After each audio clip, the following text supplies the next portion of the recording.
दोस्तों, आप सभी का आपके अपने YouTube चैनल आर के विद एजुकेशन पर। दोस्तों, आज हम राजस्थानी कला और संस्कृति में राजस्थान की हस्तकला से संबंधित भाग 3 में 30 अति महत्वपूर्ण प्रश्नों पर चर्चा करेंगे। ये सारे प्रश्न विगत परीक्षा में पूछे गए प्रश्न हैं तथा कुछ प्रश्न RBSE की पुस्तकों पर आधारित है। यदि आप इन प्रश्नों को PDF के रूप में चाहते हो तो आप हमारे टेलीग्राम चैनल आर के विद एजुकेशन को ज्वाइन जरूर करें और ऐसे ही वीडियो देखने के लिए आप हमारे YouTube चैनल आर के विद एजुकेशन को सब्सक्राइब जरूर करें। ये सारे प्रश्न राजस्थान की सभी प्रतियोगी परीक्षाओं के लिए समान रूप से महत्वपूर्ण है। तो देखते हैं आज का पहला प्रश्न।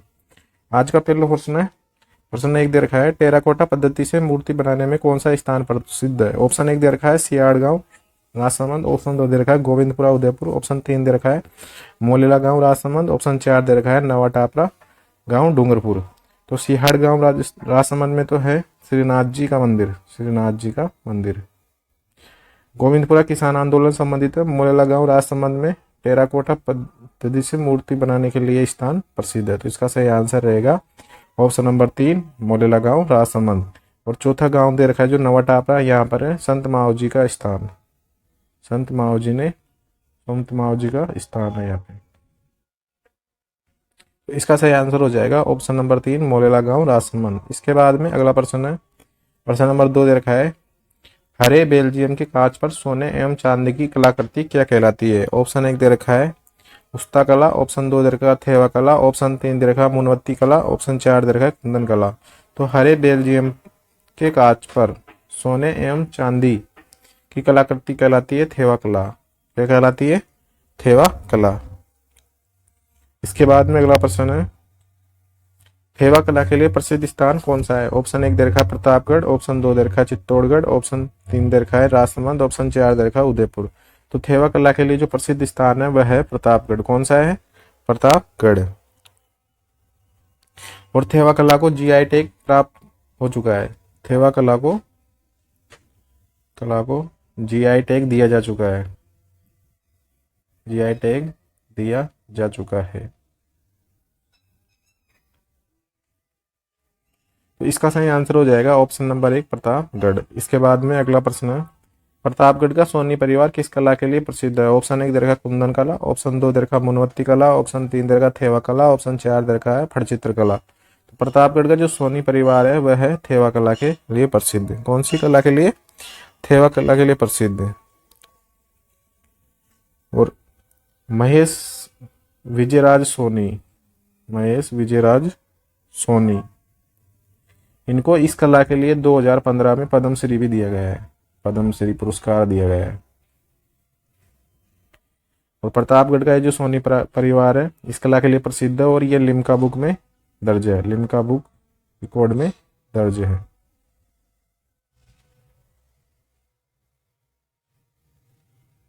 है। तो इसका सही आंसर हो जाएगा ऑप्शन नंबर 3 थेवा कला।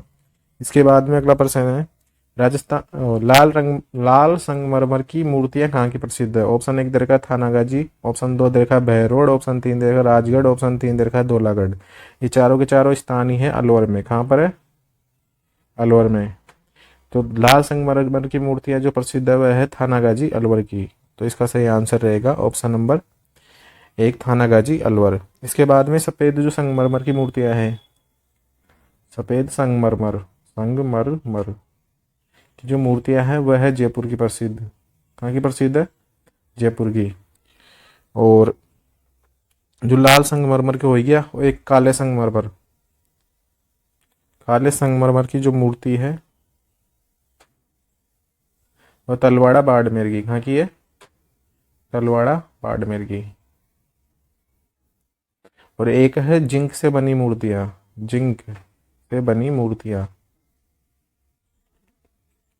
यह है जोधपुर की। कहाँ की है? जोधपुर की। और मूर्ति कला का जो विशेष केंद्र है वह है जयपुर। मूर्ति कला का जो प्रमुख केंद्र है वह है जयपुर। इसके बाद में अगला प्रश्न है, प्रश्न नंबर 6 है, जेम्स एंड ज्वेलरी पार्क कहाँ पर स्थित है। ऑप्शन 1 दे रखा है जयपुर, ऑप्शन 2 दे रखा है जोधपुर, ऑप्शन 3 दे रखा है कोटा, ऑप्शन 4 दे रखा है सवाई माधोपुर। तो जेम्स एंड ज्वेलरी जो पार्क है वह है जयपुर में। जयपुर के सीतापुरा में, सीतापुरा में। ये मीनाकारी की सबसे बड़ी मंडी है। मीनाकारी की एशिया में सबसे बड़ी मंडी है ये, एशिया में सबसे बड़ी मंडी। Gems and jewellery park, Sitapura, Jaipur. इसके बाद में अगला प्रश्न है, मीनाकारी का जादूगर किसे कहा जाता है? ऑप्शन 1 दे रखा अमर सिंह, ऑप्शन 2 दे रखा कृपाल सिंह शेखावत, ऑप्शन 3 दे रखा मांगीलाल मिस्त्री, ऑप्शन 4 दे रखा कुदरत सिंह। तो मीनाकारी का जो जादूगर कहा जाता है वो कहा जाता है कुदरत सिंह को। किसको कहा जाता है? कुदरत सिंह को। इसके बाद में अगला प्रश्न है, मीनाकारी कला को राजस्थान में लाने का श्रेय किसको जाता है? ऑप्शन 1 दे रखा है मिर्जा राजा मान सिंह, ऑप्शन 2 दे रखा है इसको मिर्जा राजा जय सिंह, ऑप्शन 3 दे रखा है सवाई जय सिंह, ऑप्शन 4 दे रखा है राम सिंह द्वितीय। तो मीनाकारी कला को जो राजस्थान में लाने का जो श्रेय जाता है वो जाता है मिर्जा राजा मान सिंह को। यह लाहौर से इस कला को आमेर लेकर आए थे, आमेर लेकर आए थे। इसके बाद में जो अगला प्रश्न है, प्रश्न नंबर 9 है अपना, हस्तकला की आत्मा किस कला को कहा जाता है? ऑप्शन 1 दे रखा फट चित्र कला, ऑप्शन 2 दे रखा काष्ठ कला, ऑप्शन 3 दे रखा कठपुतली कला, ऑप्शन 4 दे रखा है मीनाकारी कला। तो हस्तकला की जो आत्मा कहा जाता है वो कहा जाता है मीनाकारी को। किसको कहा जाता है? मीनाकारी को। अब कुछ मीनाकारी है, जैसे सोने की मीनाकारी कहाँ की प्रसिद्ध है? सोने की मीनाकारी है अपनी प्रतापगढ़ की। कहाँ की है? प्रतापगढ़ की। चांदी की जो मीनाकारी है, चांदी की मीनाकारी, यह नाथद्वारा राजसमंद की, तांबे की जो मीनाकारी है, तांबे की मीनाकारी, यह है भीलवाड़ा की। कहाँ की है? भीलवाड़ा की। और पीतल की जो है, पीतल की मीनाकारी, यह है अलवर की। और मार्बल की मीनाकारी है, यह है जयपुर की। तो इसका हस्तकला की जो आत्मा कहा जाता है वो कहा जाता है मीनाकारी को। जैसे नृत्य की आत्मा है ना घूमर, वैसे ही हस्तकला की जो आत्मा है वो है मीनाकारी। इसके बाद में अगला प्रश्न है, सोने की मीनाकारी किस जिले की प्रसिद्ध है? तो मैंने पहले वाले प्रश्न बताया, ये प्रतापगढ़। कहाँ की प्रसिद्ध है? ऑप्शन 1 दे रखा प्रतापगढ़, ऑप्शन 2 दे रखा उदयपुर, ऑप्शन 3 दे रखा राजसमंद, ऑप्शन 4 दे रखा चित्तौड़गढ़। तो सोने की जो मीनाकारी है वो है प्रतापगढ़ जिले की प्रसिद्ध है। कहाँ की प्रसिद्ध है? प्रतापगढ़ की। इसके बाद में प्रश्न नंबर 11 है, तांबे की मीनाकारी किस जगह की प्रसिद्ध है? ऑप्शन 1 दे रखा है भीलवाड़ा, ऑप्शन 2 दे रखा है राजसमंद, ऑप्शन 3 दे रखा है चित्तौड़गढ़, ऑप्शन 4 दे रखा है उदयपुर। तो तांबे की जो मीनाकारी है वह है भीलवाड़ा की। कहाँ की है? भीलवाड़ा की। तो इसका सही आंसर रहेगा ऑप्शन नंबर 1 भीलवाड़ा। इसके बाद में अगला प्रश्न है, फौलाद की वस्तुओं पर सोने के तारों से नक्काशी करना क्या कहलाता है? ऑप्शन 1 दे रखा कोफ्तागिरी, ऑप्शन 2 दे रखा तहनीसा कला, ऑप्शन 3 दे रखा मीनाकारी, ऑप्शन 4 दे रखा मुनवत्ती कला। तो फौलाद की वस्तुओं पर सोने के तारों से नक्काशी करना ये कहलाता है कोफ्तागिरी। क्या कहलाता है? कोफ्तागिरी। मतलब फौलाद की जो वस्तु का मतलब हो गया अधिकतर हथियार वाली चीजें, हथियार वाली वस्तुओं पर,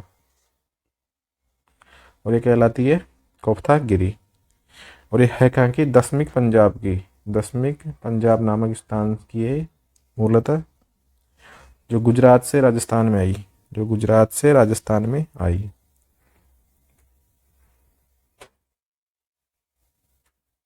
ठीक है दोस्तों। तो इसका सही आंसर हो जाएगा कोफ्तागिरी। इसके बाद में अगला प्रश्न है, कोफ्तागिरी कला किस जगह की प्रसिद्ध है? ऑप्शन 1 दे रखा है जयपुर, ऑप्शन 2 दे रखा अलवर, ऑप्शन 3 दे रखा उपयुक्त दोनों, ऑप्शन 4 दे रखा उदयपुर। तो कोफ्तागिरी जयपुर की प्रसिद्ध है और अलवर की प्रसिद्ध है। यदि दोनों ऑप्शन में आते तो दोनों लगाने, यदि एक या दोनों में से एक आता है तो जयपुर करना है। इसके बाद में अगला प्रश्न है, प्रश्न नंबर 14 दे रखा है, किसी वस्तु को गहराई से खोदकर पीतल की नक्काशी करना कौन सी कला कहलाती है? तो ऑप्शन 1 दे रखा है कोफ्तागिरी, ऑप्शन 2 दे रखा है तहनीसा कला, ऑप्शन 3 दे रखा है मुनवत्ती कला, और ऑप्शन 4 दे रखा है बरक्काकारी है। तो किसी वस्तु को गहराई से खोदकर उसके ऊपर पीतल की नक्काशी करना ये कहलाता है तहनीसा कला। कौन सा कहलाता है? तहनीसा कला। तो इसका सही आंसर रहेगा ऑप्शन नंबर 2 तहनीसा कला। इसके बाद में अगला प्रश्न है, तैनीसा कला कहाँ की प्रसिद्ध है? ऑप्शन 1 दे रखा अलवर, ऑप्शन 2 दे रखा उदयपुर, ऑप्शन 3 दे रखा उपयुक्त दोनों, ऑप्शन 4 दे रखा जयपुर।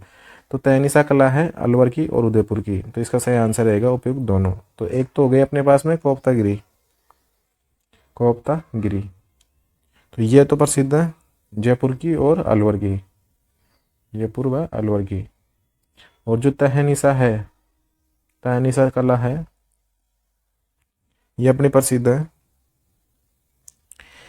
अलवर व उदयपुर की, अलवर व उदयपुर की। तो अलवर दोनों में है और कोप्तागिरी और जयपुर में है और उदयपुर में है तहनीसा कला। इसके बाद में अगला प्रश्न है, प्रश्न नंबर 17 है, उस्ता कैमल ट्रेनिंग सेंटर कहाँ बनाया गया है? ऑप्शन 1 दे रखा है जैसलमेर, ऑप्शन 2 दे रखा है बाड़मेर, ऑप्शन 3 दे रखा है जोधपुर, ऑप्शन 4 दे रखा है बीकानेर। तो उस्ता कैमल ट्रेनिंग सेंटर बनाया गया है बीकानेर में और इसकी स्थापना हुई थी 15 अगस्त 1975 को, 15 अगस्त 1975 को इसकी स्थापना हुई थी। तो इसका सही आंसर रहेगा उस्ता कैमल ट्रेनिंग सेंटर जो बनाया गया है वो बनाया गया है बीकानेर में। इसके बाद में जो अगला प्रश्न है अपना वो है, महाराजा गंगा सिंह का चित्र किसने बनाया है? जिस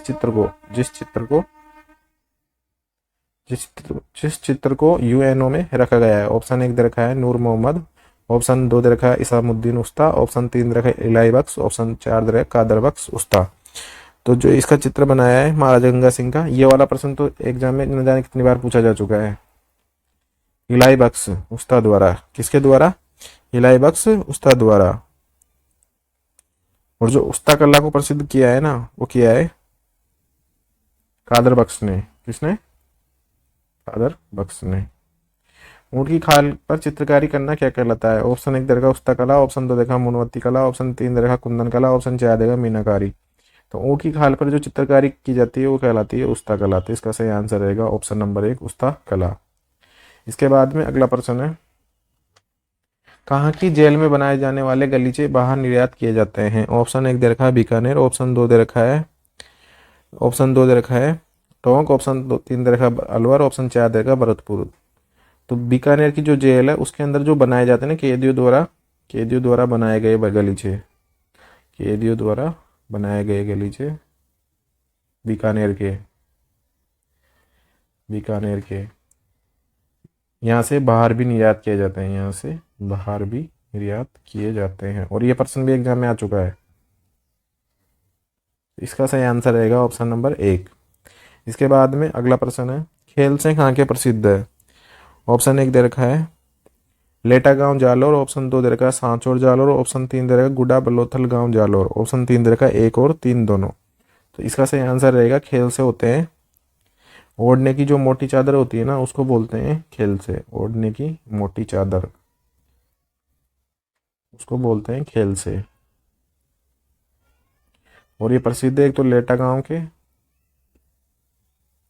ये वाला एग्जाम में आ चुका प्रश्न, लेटा गांव के, और एक है गुडा बलोथल गांव जालोर के। लेटा भी जालोर में ही है और गुडा बलोथल गांव जालोर, ये दोनों गांव में खेल से बनाए जाते हैं। खेल से होते क्या है, ओढ़ने की जो मोटी चादर होती है उनको खेल से कहा जाता है। इसके बाद में अगला प्रश्न है, ऊँट के बच्चे के मुलायम बालों से बना कपड़ा क्या कहलाता है? ये प्रश्न भी एग्जाम में आ चुका है। ऑप्शन 1 दे रखा बाखल, ऑप्शन 2 दे रखा खेल से, ऑप्शन 3 दे रखा हटड़ी, ऑप्शन 4 दे रखा है सोरिया। तो सोरिया होता है अनाज रखने का पात्र, अनाज रखने का पात्र। और हटड़ी होती है मसालों को एक जगह मसाले रखने के पात्र, मसालों को रखने का पात्र आता है ना वो जिसमें 4-5 खाने बने रहते हैं, वो होता है हटड़ी। इसको पश्चिम राजस्थान में कहा जाता है हटड़ी। इसके बाद में खेल से हो गया अपने पास में मोटी चादर, ओढ़ने के लिए जो मोटी चादर। और ऊँट के बच्चे के मुलायम बालों से बना जो कपड़ा होता है उसे कहा जाता है बाखल। तो इसका सही आंसर रहेगा बाखल। क्या रहेगा? बाखल। इसके बाद में अगला प्रश्न है, बकरी के बालों पर बनाई गई कलाकृति को क्या कहते हैं? जैसे ऊँट के बालों पर बनाई गई कलाकृति तो होती है उस्ता कला, वैसे बकरी के बालों पर बनाई गई कलाकृति क्या कहलाती है? ऑप्शन 1 दे रखा है जट्टापट्टी, ऑप्शन 2 दे रखा है पेपर मेसी, ऑप्शन 3 दे रखा है ढूमलिया, ऑप्शन 3 दे रखा है नमदे। तो बकरी की खालों पर बनाई गई जो कलाकृति है वो कहलाती है जटापट्टी, ये कहलाती है जटापट्टी। इसके बाद में जो अगला प्रश्न है वो है, पेपर मेसी के लिए प्रसिद्ध जिले हैं। ऑप्शन 1 दे रखा है अलवर, ऑप्शन 2 दे रखा है उदयपुर, ऑप्शन 3 दे रखा है जयपुर, ऑप्शन 4 दे रखा है उपयुक्त तीनों। तो पेपर मेसी के लिए अलवर प्रसिद्ध है, उदयपुर भी है और जयपुर भी है। तो इसका सही आंसर रहेगा उपयुक्त तीनों। पेपर मेसी होती क्या है? खराब कागज को एकदम गीला करके उसकी एक लुगदी बनाई जाती है और उससे फिर बर्तन तैयार किए जाते हैं। तो ये होती है पेपर मेसी। तो इसका सही आंसर हो जाएगा उपयुक्त तीनों, यानी कागज की लुगदी से बनाए गए बर्तन,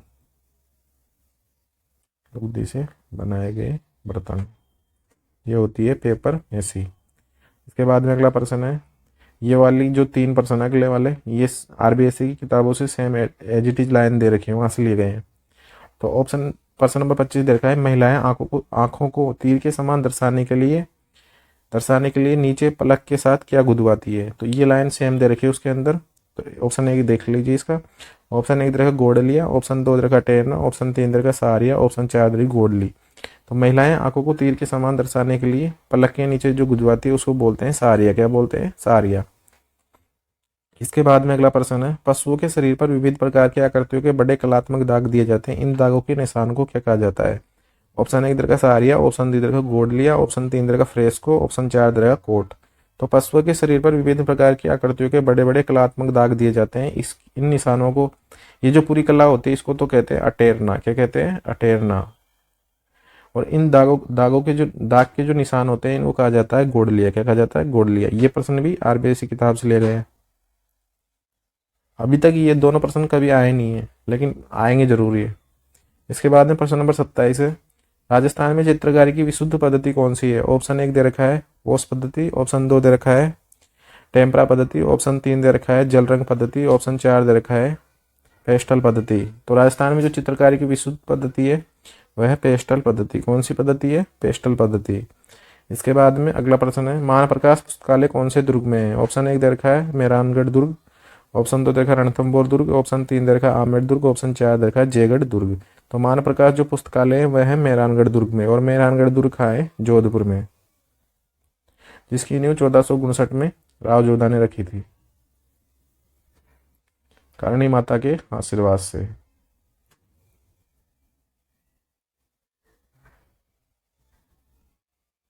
ठीक है दोस्तों, तो इसका सही आंसर हो जाएगा मेहरानगढ़ दुर्ग। इसके बाद में जो अगला प्रश्न है, हाँ, चित्रकारी की आला गीला पद्धति का सर्वाधिक प्रयोग किस चित्र शैली में हुआ है। ऑप्शन 1 दे रखा है बूंदी चित्रशैली, ऑप्शन 2 दे रखा है शेखावटी चित्रशैली, ऑप्शन 3 दे रखा है देवगढ़ चित्रशैली, ऑप्शन 4 दे रखा है आमेर चित्रशैली।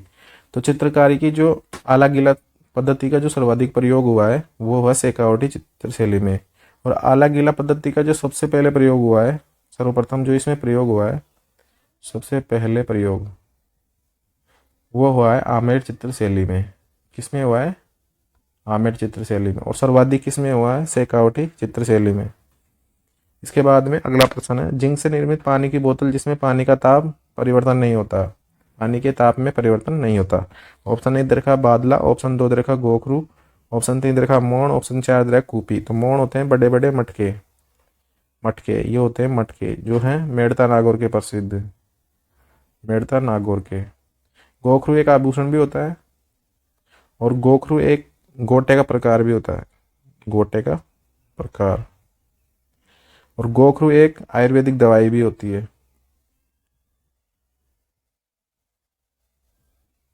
तो जिंक से निर्मित पानी की जो बोतल होती है जिसमें पानी का ताप वही रहता है, मतलब परिवर्तन नहीं होता, वह होता है बादला। जिंक से निर्मित एक पानी की बोतल होती है जिसमें पानी, ठंडा पानी डालेंगे तो उसमें ठंडा ही रहता है। तो ये थे दोस्तों आज के 30 अति महत्वपूर्ण प्रश्न राजस्थान के हस्तकला से संबंधित।